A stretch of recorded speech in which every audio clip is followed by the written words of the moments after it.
with the details. So please give a big welcome and bow down to Miss Eki Asemota. Good morning, my sister Eki. Good morning, Queen. How are you? I am fine, thank you. Thank you for joining us today. This is exciting, and you look lovely, by the way. I'm a reflection of you. Oh, please stop. I told you, today is not the day. Let us not do this. But first of all, Yes.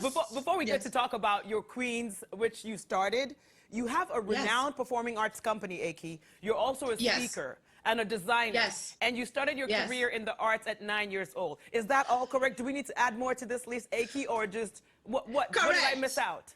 You got it. You got it. You got everything. Yes. I started my career at the age of 9, and I will be 41 this month. What? So I'm excited. I know, right? I know. So definitely, yes. All right. Yes. So it's funny how you're saying you started your career at the age of 9. At 9, I couldn't spell career. At this age, I can't spell career either. So kudos to you. Make me feel bad, Eki. Okay, so let's talk about your Queens, right? And what the purpose of this organization is.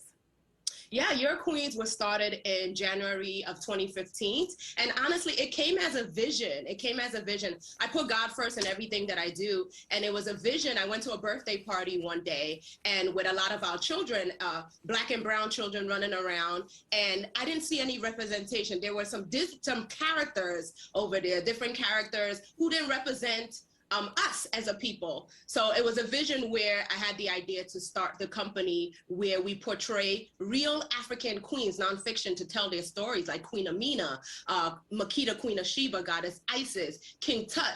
And not only from the vision, I've been working in the Board of Ed as a teaching artist for many, many years. And especially during Black History and Women's History Month, nothing wrong with Martin Luther King, the Rosa Parks, but I saw a decline in self-esteem building, body imaging, and not really appreciating who we are. So it was, okay, we need to bring in these real African kings and queens before our ancestors were enslaved, in order to instill greatness and for everyone to believe in who they are. All right, let me tell you, when I saw Queen Amina of Zaria, because I learned about her in primary school in Nigeria, so I knew of her and her existence and her story and fighting with the big army and all that stuff. So celebrating Juneteenth is becoming major and more widespread every year. But you're clearly a trailblazer, because 2022 marks the 7th year your Queens have put on an event for Juneteenth. 7 years. 7 years, I know. So talk to us about what other events and activities you have planned for the festivities this weekend.